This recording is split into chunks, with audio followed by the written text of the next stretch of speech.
Thierry eut de la peine à ouvrir ses yeux, tellement il se sentait faible.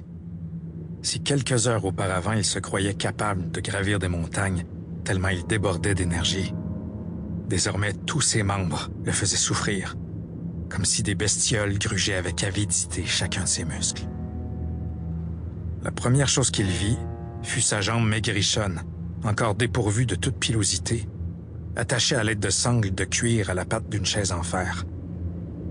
Il constata en promenant son regard flou que son autre jambe et ses 2 bras étaient eux aussi solidement ligotés à son siège.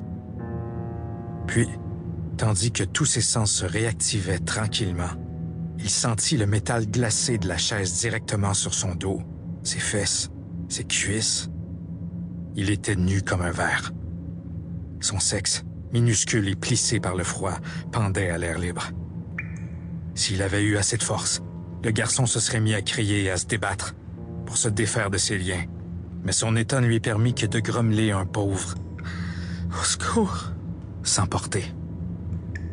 La bouche et la gorge aussi sèches que le désert d'Arabie. Prononcer le moindre mot lui déchirait les cordes vocales. « Qu'est-ce qui m'arrive? Qu'est-ce que je fais ici? Pourquoi suis-je aussi fatigué? Je vois pas bien. Il fait pas assez clair. Où sont les autres? » Lorsque sa vision devint enfin plus stable, il aperçut que d'étranges tubes avaient été implantés dans ses avant-bras. Il en avait déjà vu des semblables accrochés à sa grand-maman lorsque celle-ci était malade à l'hôpital quelques années plus tôt, puis peut-être d'autres dans des films, mais il ignorait leur utilité. Aussi dans ses souvenirs, les tubes étaient souvent blancs ou transparents. Les siens étaient rouges. Thierry ne possédait pratiquement aucune connaissance en médecine étant donné son âge précoce, mais son imagination lui fut suffisante pour conclure que ces tuyaux servaient à lui sucer son sang. Il n'arrivait pas à voir à quoi ces tubes étaient reliés, ceux-ci se fondant dans l'obscurité environnante.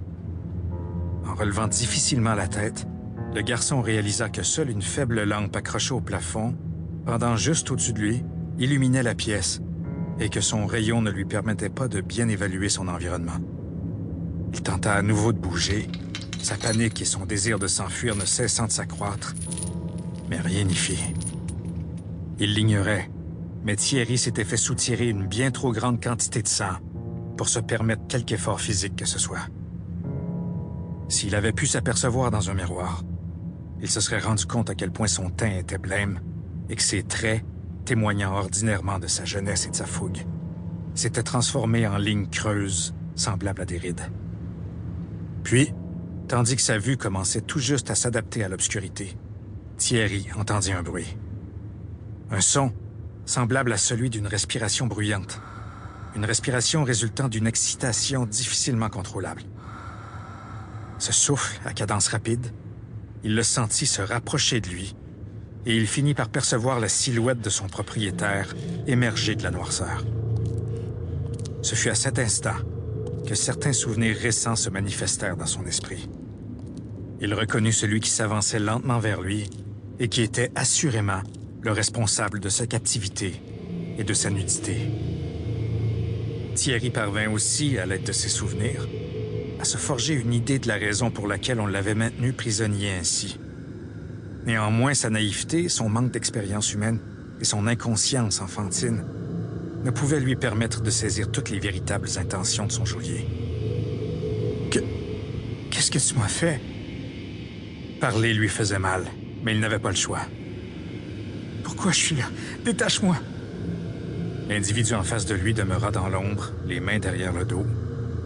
Thierry n'arrivait toujours pas à distinguer son visage, encore plongé dans le noir, mais ses vêtements verts éclatants ne laissaient planer aucun doute sur son identité. Effrayé, impuissant, faible, Thierry eut la même réaction physique que tout autre enfant aurait eu à sa place. Il se mit à pleurer. Et tandis que ses premières larmes glissaient jusqu'à la commissure de ses lèvres, il ne sut quoi faire d'autre que de supplier son kidnappeur. « S'il te plaît, laisse-moi partir. Je vais rester sage, promis. Je dirai rien aux autres. » C'est à ce moment que l'ombre s'avança d'un pas afin de se placer sous la lampe, dévoilant par le fait même son visage à sa victime. Pour continuer à écouter ce livre audio gratuitement, cliquez sur le lien dans la description et vous pourrez l'écouter en entier sans frais. grâce à l'essai de 30 jours d'Audible.